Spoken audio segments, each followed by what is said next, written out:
பக்தி ஒளி நேயர்களுக்கு அடியின் கோவிந்த பட்டரின் கோடானு கோடி நமஸ்காரம். அனைவருக்கும் விநாயக சதுர்த்தி நல்வாழ்த்துக்கள்.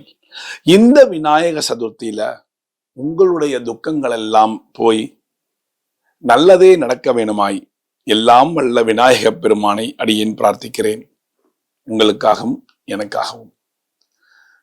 இப்ப இந்த விநாயக சதுர்த்தியில எப்ப விநாயகரை வாங்கணும், எப்ப பூஜை பண்ணணும், எப்ப விசர்ஜனம் பண்ணணும்ங்கிற டீட்டெயில நான் சொல்றேன், நல்லா கேட்டுக்கோங்க. நாளைக்கு 27ஆம் தேதி புதன்கிழமை நாளைக்கு நீங்கள் காலையில குளிச்சுட்டு 6 to 7 எந்த விதமான ராகு காலம் யமகண்டம் எதுவுமே கிடையாது, 6 to 7க்குள்ள விநாயகரை வாங்கிக்கோங்க. வாங்கிட்டு வீட்டுக்கு கொண்டு வரணும்ல, அப்படியே வாங்கணும் ஒரு பையில போட்டோம் தப தப தபதான் ஓடி வந்தோன்னு வராதீங்க. விநாயகரை வாங்கும் பொழுது குடை, அருகம்பில், எற்கம்பு இது வாங்கிக்கோங்க, கையோட வாங்கிக்கோங்க. விநாயகரை வீட்டுக்கு கூட்டிட்டு வரும் பொழுது வீட்டுல உங்க அம்மாட்ட சொல்லி ஆரத்தி கரைச்சி வைக்க சொல்லுங்க. உள்ள போகும் பொழுது ஆரத்தி கரைச்சு விநாயகரை வீட்டுக்கு கூப்பிடணும். எப்படின்னா, நம்ம வீட்டுல பொண்ணுக்கு கல்யாணம் பண்ணுவோம், இல்ல பிள்ளைக்கு கல்யாணம் பண்ணுவோம், வெளியூர்ல பண்ணுவோம். உள்ளூர்ல நம்ம வீட்டுக்கு கூட்டு வரும்போது எப்படி கூட்டு வருவோம்? ஆரத்தி பண்ணி உள்ள கூப்பிடுவோம் தானே. விநாயகரை வீட்டுக்கு கூட்டிட்டு வரதுக்கு முன்னாடி நீங்க என்ன பண்ணணுங்கிறத நான் சொல்றேன். நீங்க விநாயகரை வாங்க போயிட்டீங்க, உங்க அம்மா வீட்டுல பூஜை ரூமுக்கு முன்னாடி நல்லா தண்ணி தெளிச்சு மொழுகி, கையால மொழுகி, ஸ்வஸ்திக் கோலம் போட்டு மனைய போட்டு, அந்த மனை மேல வெல்வெட் துணியோ இல்ல காட்டன் துணியோ நல்ல துணியை விரிச்சு ரெடியா வச்சிருக்கணும். விநாயகர் வந்தோடனே ஆரத்தி எடுத்து அந்த விநாயகரை உள்ள கூப்பிட்டு, கை கூப்பி விநாயகரை உள்ள கூப்பிட்டு அந்த இடத்துல வச்சிடணும். எங்க மனை போட்டு ரெடி பண்ணிருக்கீங்களா அங்க. இப்போ அந்த விநாயகருக்கு தேவையான அருகம்புல், எருக்கம்பு எல்லாமே ரெடியா இருக்கு. ரோஜா பூ இருக்கு. சுவாமிக்கு, அதாவது பிள்ளையார் பூஜை பண்றதுக்கான தூப தீப எல்லாமே நீங்க அழகா வச்சிருக்கீங்க. இப்போ விநாயகருக்கு பிரசாதம் படைக்கணும் இல்லையா, நைவேத்தியம் பண்ணணும் இல்லையா பிரசாதம். அப்ப வெள்ளை கொண்டக்கல்ல சுண்டல் ரெடியா இருக்கா, அடுத்தது சக்கரை பொங்கல் ரெடியா இருக்கா, அப்புறம் குழக்கட்டை ரெடியா இருக்கா, அப்பம் ரெடியா இருக்கா, 4 ஐட்டம் ரெடியா இருக்கணும். இல்ல என்னால பண்ண முடியாது அப்படின்னா சுண்டலும் அப்பமும் பண்ணிக்கோங்க. அந்த அப்பத்தை நல்லா சுண்டல்ல உதுத்து போட்டுருங்க, முடிஞ்சிருச்சு. விநாயகருக்கு பால் வச்சுக்கோங்க, கொஞ்சோண்டு பச்சை பால் 1 டம்ளர்ல வச்சுக்கோங்க. எல்லாம் ரெடி. உங்க வீட்டுல விநாயகர் சிலை குட்டி உண்டா இருக்கு அப்படின்னா அதை எடுத்துக்கோங்க. அதை எடுத்து, இந்த விநாயகர் களிமண்ல தான் வாங்கணும். நான் நல்ல பெயிண்ட் பண்ண பிள்ளையார் நான் வாங்கியிருக்கேன் அப்படின்லாம் வேணாம், களிமண் பிள்ளையார் வாங்குங்க. எதற்காக இந்த விநாயகர் சதுர்த்தி கொண்டாடப்படுகிறது நடுவில் சொல்றேன். இந்த களிமண்ல பிள்ளையார வாங்கி அழகா வச்சுட்டீங்களா, உங்க வீட்டுல ஆல்ரெடி பிள்ளையார் தினமும் பூஜை பண்ற பிள்ளையார் இருக்கா, அதையும் முன்னாடி வச்சுக்கோங்க. ஒரு கிண்ணத்துல வச்சுக்கோங்க பிள்ளையார. பால், தயிர், தேன், பஞ்சாமிர்தத்துக்கு ஒரு 4 பழத்தை கட் பண்ணி ரெடியா வச்சுக்கோங்க. இதெல்லாம் கையில இருக்கட்டும். தூப தீபங்கள் இருக்கு, பிரசாதம் ரெடியா இருக்கு. எல்லாரையும் வீட்டுல இருந்து கூப்பிடுங்க. நீங்க, அதாவது ஆண் இருந்தால் ஆண் பண்ணலாம், பெண் இருந்தால் பெண் பண்ணலாம். கூப்பிடுங்க. கூப்பிட்டு எல்லாரையும் உட்கார வச்சு விநாயகர் அகவல் தெரிஞ்சா படிக்க சொல்லுங்க. இல்லைன்னா ஒன்னும் பண்ண வேணாம். விநாயகர் அகவல் தெரியாது, எதுவும் தெரியாதுன்னா ஓம் நமோ விநாயகாய நமக அப்படிங்கிற மந்திரத்தை சொல்லிக்கிட்டே இருங்க. நீங்கள் அந்த வீட்டு அம்மாவோ இல்ல அந்த வீட்டு ஐயாவோ பூஜையில உட்கார்றாரு இல்லையா, தம்பதியா உட்காரலாம், ஒண்ணுமே பிரச்சனை கிடையாது. எல்லாரும் உட்கார்ந்துக்கோங்க.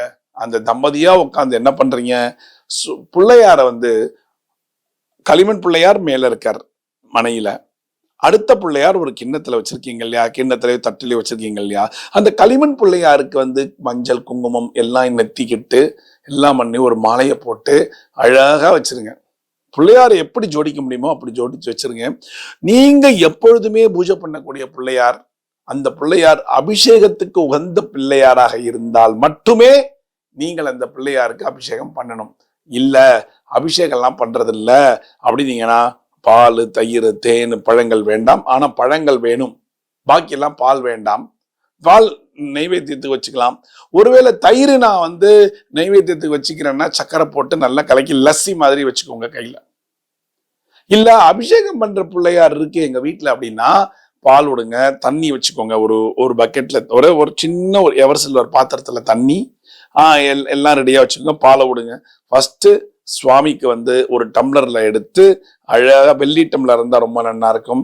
அபிஷேகம் பண்ற பிள்ளையாருக்கு முதல்ல தீர்த்தத்தில் அபிஷேகம் செய்து, அதுக்கு அடுத்தது பால் அபிஷேகம் செய்து, திரும்பி தீர்த்தம் செய்து, தயிர் செய்து, தீர்த்தம் செய்து, அப்புறம் தேன், அப்புறம் திரும்பி தீர்த்த விட்டு பஞ்சாமிரதம் பண்ணி திரும்ப தீர்த்தத்தை விட்டு சந்தனத்தை ஃபுல்லா தடவி சந்தனாபிஷேகம் பண்ணுங்க. பண்ணி முடிச்சோன்ன தூப தீபங்களை காமிச்சு பிள்ளையாருக்கு அலங்காரம் பண்ணணும். அலங்காராசனம்னு பேர். அலங்காரம் பண்ணணும். அலங்காரம் பண்ணி முடிச்சோன்ன நீங்கள் இப்ப பூஜை ஆரம்பிக்கணும். எல்லாத்துக்குமே தூப தீபங்களை காட்டிடுங்க. உட்காருங்கோ. எல்லாருமே ஆளு கொஞ்சம் பூ எடுத்துக்கோங்க. பூ எடுத்துட்டு ஓம் நமோ விநாயகாய நமகங்கிற மந்திரத்தை 108 முறை சொல்லுங்க. இல்ல என்கிட்ட விநாயகர் புஸ்தகம் இருக்குன்னா அந்த விநாயகர் புஸ்தகத்துல அர்ச்சனை ஸ்லோகம் இருக்கும் தமிழ்ல. தூமகேதவே நமக அப்படின்னா போட்டு ஒன்னொன்னா இருக்கும். அந்த அர்ச்சனை பண்ணுங்க. அதுல கம்மியா தான் இருக்கும். ஆனா இந்த ஓம் நமோ விநாயகாய நமக அப்படிங்கிற மந்திரத்தை 108 தடவை சொல்லுங்க. வலம்புரி விநாயகர் வாங்கினீங்கன்னா வீட்டுல வந்து சுபீட்சம் இருக்கும். உங்க கஷ்டங்கள் விடியும். இடம்புரி விநாயகர் வாங்கினீங்கன்னா வீட்டுல படிப்பு வரும், நல்லது நடக்கும். வலம்புரியில அவ்வளோ சக்தி இருக்கு, இடம்புரியிலையும் சக்தி இருக்கு. ஆனா வலம்புரி வாங்கி நீங்க பண்ணீங்கன்னா ரொம்ப விசேஷமான பிள்ளையார். வலம்புரி விநாயகர் ஆனா எவ்வளவு டிசைன்ஸை போட்டிருக்கலாம். அது டிசைன்ஸ் எல்லாம் தப்பே கிடையாது. ஆனா களிமண் பிள்ளையார் தான் வீட்டுல விசேஷம். எல்லாம் செஞ்சிட்டீங்களா? விநாயகர் சதுர்த்தி பண்ணி அபிஷேகங்கள் பண்ணி ஆராதனைகள் பண்ணி அலங்காரங்கள் செய்தாச்சா? இப்போ பிரசாத விநியோகம். இந்த பிரசாத விநியோகம் செய்யும் பொழுது எல்லாம் ஏந்திரிச்சிருங்கோ. ஏந்திரிச்சு இந்த பிரசாதத்தை நீர் விழாவி சுண்டல் நீங்க என்னென்ன பிரசாதம் பண்ணீங்களோ அதை எல்லா பகவானுக்கும் காட்டுங்க. உங்க பூஜை ரூம்ல இருக்கிற அனைத்து தெய்வங்களுக்கும் காட்டுங்க. காட்டியாச்சா? முடிச்சிட்டீங்களா? இப்போ கற்பூர ஆரத்தி. கற்பூர ஆரத்தி நல்லா மணி அடிச்சு ஓம் நமோ விநாயகாய நமக வக்கரதுண்ட மகாகாய கோடி சூரிய சமப்பிரப மந்திரத்தை சொல்லி நல்லா காமிச்சு எல்லாருக்கும் காமிச்சு வீட்டு வாசல்ல போய் ஆரத்தி காமிச்சு நேரம் வந்துருங்க. பூஜை ரூம்ல வச்சு நீர் விழாவணும். நீர் விழாவியாச்சா? இப்ப பூஜை முடிஞ்சிருச்சா? விநாயகர் சதுர்த்தி பூஜை எத்தனை மணிக்கு பண்ணணும்? 6 to 7 விநாயகரை கூப்பிடணும். விநாயகர் சதுர்த்தி பூஜை 11:05 ஆரம்பிச்சு 12க்குள்ள முடிக்கணும். அந்த 6 to 7 விநாயகரை கூட்டாச்சு இல்லையா? அந்த 7 to 11 மணிக்குள்ள நீங்க பிரசாதத்தை பண்ணிடலாம், நைவேத்தியம் பண்ணிடலாம், எல்லாம் பண்ணலாம். உங்க வீட்டுல இந்த பிள்ளையார் இருக்கக்கூடிய நாட்கள் 3 நாட்கள். புதன், வியாழன், வெள்ளி. வெள்ளிக்கிழமை நைட்டு வரைக்கும் இருக்கணும். தினமும் பிள்ளையாருக்கு தூப தீபம் காட்டி தினமும் பால் நைவேத்தியம் பண்ணா போதும். ஒரு தடவை பண்ணா போதும். ரைட்டுங்களா? 3 நாள். வெள்ளிக்கிழமை ஆச்சு. சனிக்கிழமை, அதாவது வெள்ளிக்கிழமை சாயங்காலம், புதன், வியாழன், வெள்ளி சாயங்காலம். சனிக்கிழமை காலையில பிள்ளையார் விசர்ஜனம் எப்ப வேணாலும் பண்ணலாம். 7:30 ராகு காலம் தவிர நீங்க எப்ப வேணாலும் விசர்ஜனம் பண்ணலாம். எப்படி விசர்ஜனம் பண்ணணும்? பிள்ளையார் பூஜை எப்படி பண்ணணும் இல்லையா?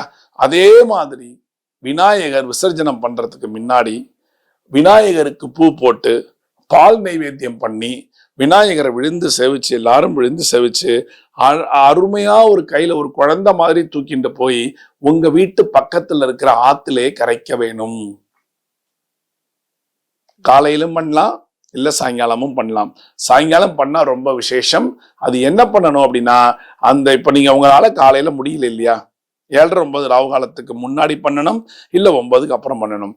இல்ல நான் சாயங்காலம் பண்ணிக்கிறேன் அப்படின்னா காலையில பால் நைவேத்தியம் பண்ணி அந்த பிள்ளையார் மனையிலிருந்து அப்படி வடக்கு நோக்கி ஒரு நகர்த்தி வச்சிடணும். யதாஸ்தானம் பிரதிஷ்டா பயாமி அப்படிங்கிறது. அப்படி அப்படி நீங்க எப்ப வேணாலும் பண்ணுங்க. மத்தியானம் போறேன், அதாவது உங்க வீட்டுக்கு அடுத்தது சொல்றேன், நகர்த்தி வச்சிருங்க. என்னால ஏரிக்கோ குளத்துக்கோ போக முடியல, எங்க வீட்டுக்கிட்ட இருக்கிற பெரிய பிள்ளையார் ஏரிக்கு, அதாவது கடல்ல கொண்டு போய் போட போறாங்க, அதோட சேர்க்கலாமா? தாராளமா சேர்க்கலாம். அப்ப என்ன பண்ணும், நீங்க அந்த பிள்ளையார பவ்யமா எடுத்துட்டு போய் அங்க கொண்டு போய் கொடுத்துட்டு பிள்ளையார விழுந்து சேவிச்சுட்டு வரணும். ஏன் விசர்ஜனம் பண்ணணும்? நான் ஒரு நண்பர் வீட்டுக்கு போயிருந்தேன்.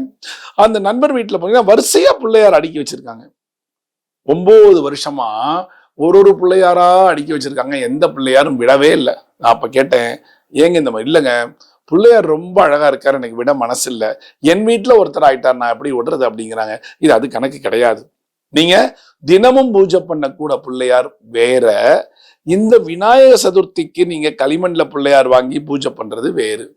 ஏன்னா இந்த பிள்ளையார் உங்க வீட்டுக்கு வந்துட்டாருன்னா நிறைய பாசிட்டிவ் எனர்ஜியை கிரியேட் பண்ணிடும் உங்க வீடு. அந்த பிள்ளையார் நெகட்டிவ் எனர்ஜி ஃபுல்லா வாங்கிப்பார் எப்ப போகும் பொழுது.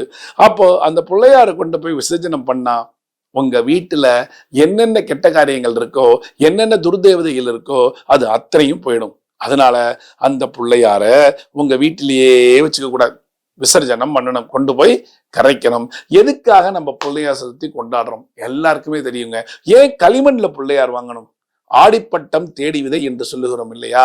அப்ப விதை விதைச்சாச்சு, விதை விதைச்சா ஏரிகளும் குளங்களும் தண்ணினால நிரம்பி இருக்கும். என்னாகும்? வெயில் வந்து எவாபரேட் ஆக ஆரம்பிக்கும்.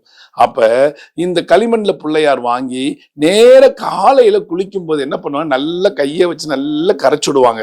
அப்படியே ஸ்ப்ரெட் ஆகும் பொழுது மணல் இல்லாம எல்லாம் களிமண் செடிமெண்டா இருக்கும். தண்ணி சீக்கிரம் எவாபரேட் ஆகாது.